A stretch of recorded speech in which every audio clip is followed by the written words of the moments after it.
été à Paris. Comme on était à Paris. Summer in Paris. Crazy night, having you here right by my side.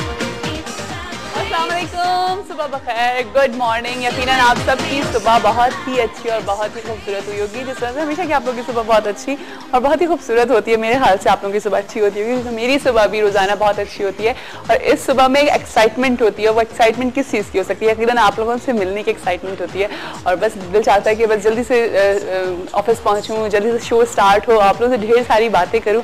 अब से आप लोग भी सोचते होंगे कि जिया को कितना बोलने का शौक़ है ना। मेरे ख्याल से इसी वजह से मैं हमेशा आपको से कहती हूँ कि हम लोग को ये जॉब्स मिली हुई है कि हम लोग सिर्फ बोलते रहते हैं अपने शो के ऊपर, 2 घंटे नॉन स्टॉप बोलना।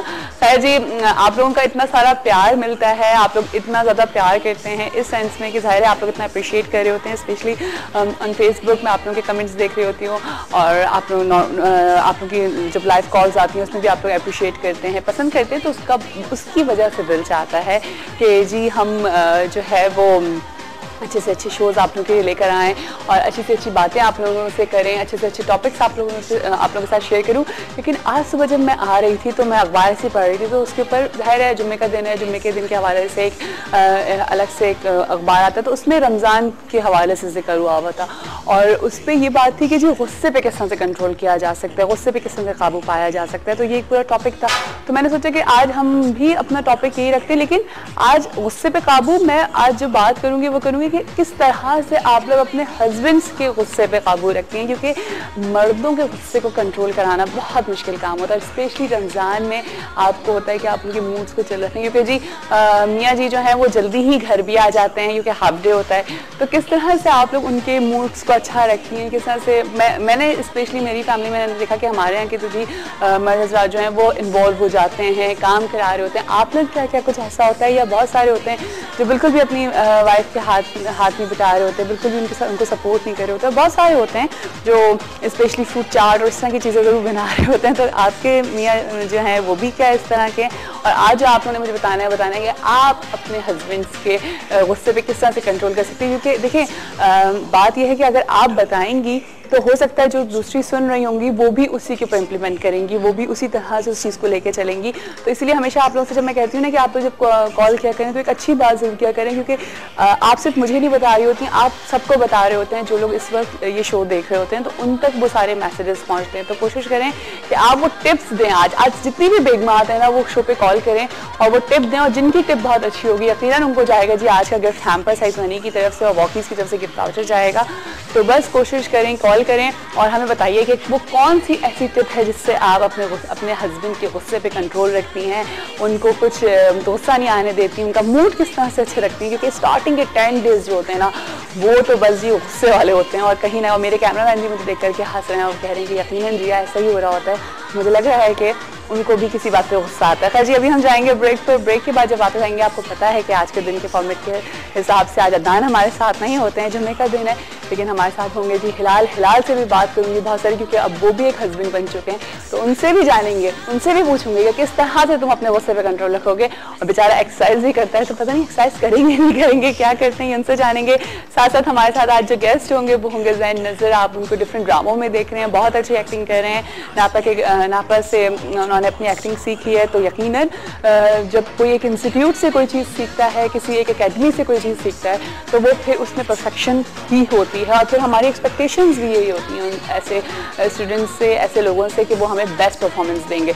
तो खैर लेकिन वो सारा आप लोगों के ऊपर डिपेंड करता है कि आप लोग किस तरह से किसको पसंद करते हैं। क्योंकि पहले के अगर हम अपने आर्टिस्ट देखें तो वो किसी एकेडमी से सीखे हुए नहीं थे, लेकिन उन्होंने इतनी मेहनत करी कि आज वो एक एक्टर जो है वो एक अपनी जगह पे एक एकेडमी है। लाइक अगर हम बात कर लें ग्रेट मोइन अख्तर साहब की, अगर मैं बात करूँ, साथ साथ तलत हुसैन साहब की मैं बात करूँ, मैं बुशरा अंसारी साहबा की बात करूँ, और ऐसे बहुत सारे जो हैं वो एक्टर्स हैं, राहत Kazmi, like you just name it. और लाइक वो लोग हर कोई जो है ना वो अपनी जगह पे एक एकेडमी है। लेकिन ये बहुत अच्छी बात है कि हमारे यहाँ एकेडमीज खुल रही रही हैं।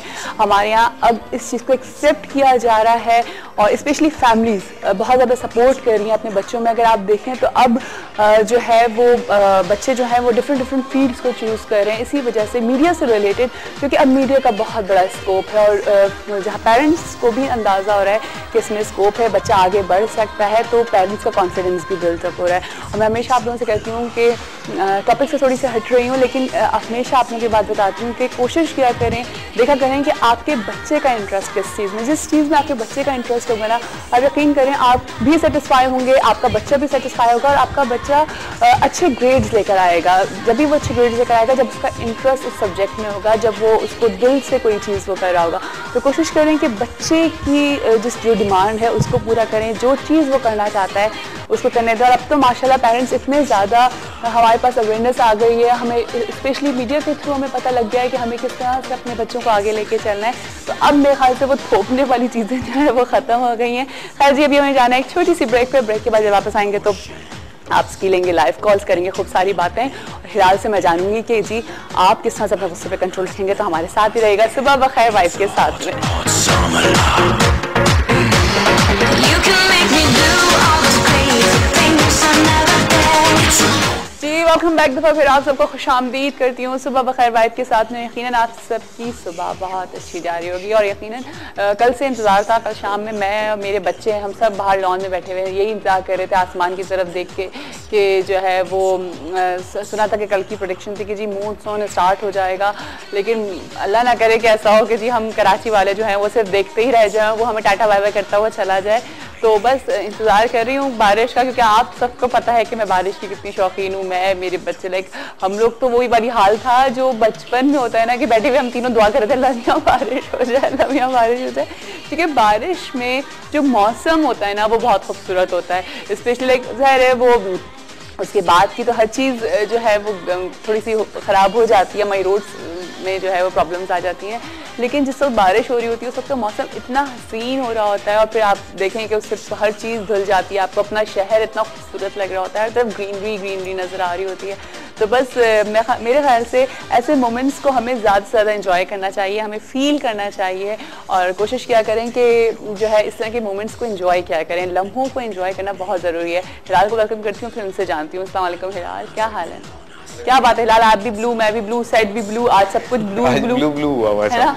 आज बादल भी ब्लू है। आज बादल ब्लू नहीं हुए हुए, ब्लैक होने चाहिए ना ताकि बारिश हो। वैसे तो ब्लू हुए हुए है ना? अच्छा हिलाल, मैंने आज लोगों से भी पूछा है, स्पेशली अपनी बहनों से पूछा है मैंने, और जो मेरी दोस्तें हैं मैंने उनसे पूछा है कि वो अपने हस्बैंड के गुस्से पे किस तरह से कंट्रोल रखती हैं। ठीक है, तो अब तुम भी एक हस्बैंड बन चुके हो, है ना? तो रमजानों में स्पेशली किस तरह से गुस्से पे कंट्रोल करोगे, क्या करोगे?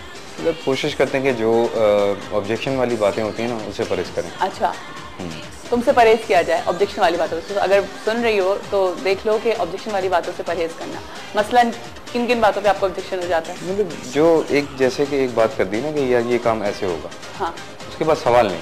ओए होए, तो कितने स्ट्रिक्ट हो। नहीं मतलब कहने का मकसद उसके बाद तो नुकसान ही उठाना पड़ता है। क्या नुकसान उठाना पड़ता है भाई? अगर दूसरी दफा बंदे ने सवाल कर लिया तो उसमें कौन सा ऐसा गुनाह है यार? मैं बताता हूँ ना, मतलब जैसे कि एक मिसाल देता हूँ, हाँ। कोई काम ऐसे करना है, ठीक है, वरना ये ऐसे हो जाएगा, हाँ। तो वो वरना ही होता है वो। अच्छा, वो दूसरा वाला नुकसान ही होता है, ठीक है ना? वो तो हम लोग की हमारे साथ प्रॉब्लम है कि हम कम समझ रही होती है इस बात को, ठीक है। अच्छा, शिजर भी हमारे साथ है, शिजर के पास भी जरा जाती हूँ, देखती हूँ कि शिजर क्या बना रहे हैं। क्या हाल है शिजर? ठीक ठाक हो? क्या बना रहे हो? जी आज बारिश करीब आ रही है, इसलिए मैं बारिश कहाँ आ रही है यार? बारिश तो आके नहीं दे रही। तुमने कल दुआ की थी? जी। कितनी दुआ करते हैं? मिस करते हो बारिश को? बहुत। है ना, दिल चाहता है ना बारिश जल्दी से हो जाए, इसलिए मैं आज ड्रॉप ऑफ वाटर बना रहा हूँ। अच्छा, तो कोई मैसेज है इसमें? नहीं, मैसेज कोई मैसेज नहीं है आज। कोई तगड़ा सा मैसेज ही दे रहे हो तुम? नहीं। चलो ठीक है, सही। अच्छा मुझे बताओ, पापा को गुस्सा आता है? बहुत आता है। बहुत आता है? ओए होए, तो मम्मा कैसे कंट्रोल करती है पापा के गुस्से को? मम्मा ही दिलाती है। मम्मा ही दिलाती? चलो जी, बच्चा तो पक्का पापा के साथ है। नहीं तो एक मिनट रुको, तो मम्मा किस बात पे गुस्सा दिलाती है? जैसे कि खाना उनकी मर्जी का नहीं बनाती हैं। और अच्छा जी, तो यार खाना तो बना लेती है ना, तो फिर तो क्या मर्जी है खाना नहीं बनाती? जरा मुझे बताओ, पापा को क्या पसंद है? पापा को ज्यादा चिकन पसंद है वो, और मुझे खिचड़ी पसंद है, वो खिचड़ी बनाते रहती है। वो खिचड़ी बनाती रहती है, वो अपने बेटे की पसंद की चीज बना लेती है ना। अब मम्मा भी तो किन किन की बातें माने? या तो तुम कॉम्प्रोमाइज कर लो जाओ या पापा कॉम्प्रोमाइज कर जाए, है ना? जी। अच्छा, तुम पहले बच्चे नजर आए हो मुझे कि तुम्हें खिचड़ी पसंद है, वरना खिचड़ी तो नॉर्मली किसी को नहीं पसंद होती यार, है ना? तुम्हें खिचड़ी पसंद है? बहुत अच्छी लगती है खिचड़ी। जी। चलो जबरदस्त। तो उसको किसके चटनी वटनी के साथ खाते हो, जी, है ना? पौधनिया की चटनी के साथ। पुदीने की चटनी के साथ। बच्चे को देखो पूरा पक्का बच्चा है। चलो शाबाश, तुम बनाओ, फिर हम थोड़ी देर में तुम्हें देखते हैं, ठीक है? चलें हिलाल, अब आप आज क्या एक्सरसाइज करा रहे हैं? आज एक्सरसाइज, कल एक सवाल उठा था, चेहरे की एक्सरसाइज थी कुछ और डबल चिन की। आप तो ऐसे मुझसे बता रहे हैं कि कल एक सवाल उठा था, जिस तरह से वो अगर आप शाम के टॉक शोज वगैरह जब हम देख रहे होते हैं तो उसमें होता है ना कि ये सवाल उठा था, ये बिल पास हो गया, ये चीज हुई थी। तो आज बिल ही पास करेंगे, एक्सरसाइज बिल आप पास बिल पास करेंगे क्योंकि बड़े बड़े बिल पास हो रहे हैं। तो मेरे ख्याल से हम उस कैटेगरी में ना आए कि हम बिल पास करें। हम अपना मासूम सा शो करते हैं जी, हमने अपना शो करना है। तो फिर स्टार्ट करते हैं। आज स्टार्ट करते हैं। डबल चिन की और नेक की एक्सरसाइजेस हैं आज कुछ जो करेंगे। तो फेस की भी एक्सरसाइज है, वो भी करेंगे आज। लेकिन जितनी भी एक्सरसाइजेस चेस्ट की हो गई, शोल्डर की हो गई, ये डायरेक्ट आपके नेक पे और आपके चेहरे पे इफेक्ट करती हैं। लेकिन रेप्स पे अगर आप जाते हैं तभी जाके आपके चेहरे पे या डबल चिन पे इफेक्ट करेगी। टोटली कोई भी एक्सरसाइज आप कर रहे हैं, स्ट्रेसफुल थोड़ी सी होगी तो चेहरे पे इफेक्ट उसका आता है, ठीक है? क्योंकि पूरी बॉडी पे एक्सरसाइज का इफेक्ट आएगा। तो आज स्ट्रेच करते हैं थोड़ा सा, फिर उसके बाद एक्सरसाइज की तरफ चलेंगे। अच्छा चलें, लेकिन पहले मैं एक कॉल ले लूं। जी, कॉल ले लीजिए। अस्सलाम वालेकुम। Hello hello. वालेकुम अस्सलाम, सुबह बखैर। जरा थोड़ा सा इनकी आवाज को ऊंचा कर दें, मुझे आवाज बहुत कम आ रही है। अच्छा जी, बंद हो गई? जी जी, कैसे? इनसे जो वर्जिश सिखाते हैं ना जी, जी हाँ, ये जरा मेरा एक मसला है, ये बता देंगे? जरूर जी, बता बिल्कुल देंगे, लेकिन बताएंगे। पहले आप अपना नाम बताएं फिर बताइए। मेरा नाम नहीं है जी। अच्छा नईम साहब, आप मैरिड हैं? जी नहीं। तो आप मैरिड हैं? नहीं नहीं नहीं अच्छा मैरिड नहीं है। अच्छा चलें ठीक है। अच्छा आपको गुस्सा आता है? नहीं, गुस्सा कम आता है, बहुत कम आता है। गुस्से से डरता हूँ। गुस्से से डरते हैं? किसके गुस्से से डरते हैं, जरा ये तो बताइए। अपने गुस्से से डरता हूँ। अपने गुस्से का मतलब आपको बड़ा शदीद गुस्सा आता है? हाँ। चलिए ठीक है, आप फिलहाल से पूछिए। अस्सलाम वालेकुम।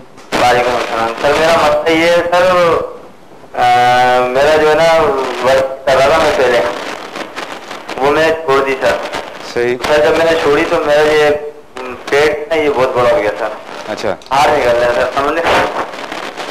तो सर इसका कोई है, कोई वर्जिश बता देंगे इसकी? बिल्कुल आज बता देते हैं आपको। वर्जिश एब्डोमिनल पोर्शन की वर्जिश होती है, वो कर आपको बता देता हूँ मैं। दूसरी ये कि दोनों चीजें ध्यान में रखें कि आपकी डाइट जो है वो बढ़ गई होगी। एक्सरसाइज छोड़ने के बाद ना डाइट बढ़ जाती है, बिल्कुल खुराक बढ़ जाती है, जिसकी वजह से ये पेट निकल आता है बाहर। समझे सर आप? चले मैं आपको ऑनर समझा देता हूँ, आप देख लीजिएगा। ठीक है जी, थैंक यू सो मच जी आपकी कॉल का।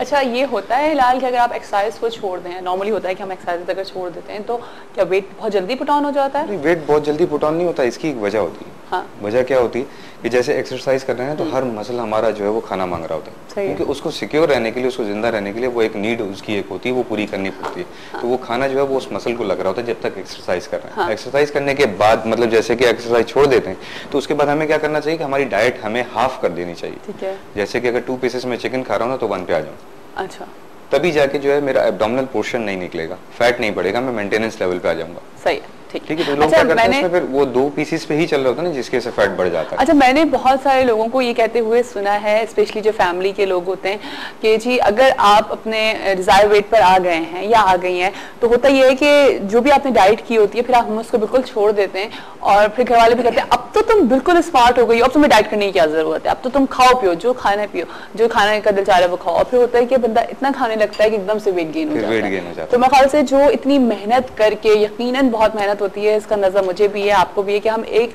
स्पेशली खवातीन यार लाइक आफ्टर प्रेगनेंसी इतना वेट आपका पुट ऑन हो जाता है, आपकी शेप बिल्कुल खराब हो जाती है। उसको जब आप अपनी डिजायर शेप पे लेकर आते हैं, जो आपकी एक स्मार्टनेस होती है वो वापस आती है, तो वो एक बहुत बड़ी अचीवमेंट होती है आपके लिए। तो फिर कोशिश ये क्या करें कि आप उसी पे रहा करें, वरना नॉर्मली हम देखते हैं कि 3 महीने के लिए स्मार्ट होती हैं, देन फिर से वो बढ़ना स्टार्ट हो जाती हैं। तो फिर क्या फायदा, आप अपनी डाइट को इसी तरह से रख लें कि फिर आपका वेट ना गेन हो। आई थिंक मतलब दूसरों की बात ना सुने कि जो है अब तो तुम्हारा जो है वो वेट, क्योंकि हमारे दूसरे जो है ना यही सबसे बड़ी गड़बड़ कर रहे होते हैं, सही है ना, तो दोबारा मोटा कर देते हैं, दोबारा मोटा कर देते हैं, तो कहीं ना कहीं उनके अंदर खुद कोई गड़बड़ चल रही होती है। तो समझें जरा कि दूसरों से जरूर बचें आप लोग। चलो स्टार्ट करते हैं फिर। चलें जी स्टार्ट करें। सबसे पहले नेक की हम स्ट्रेचिंग करेंगे, थोड़ी सी ऊपर की तरफ स्ट्रेच करेंगे, फिर नीचे, फिर राइट लेफ्ट, थोड़ा सा राइट लेफ्ट इस एंगल पे भी इसको स्ट्रेच करेंगे।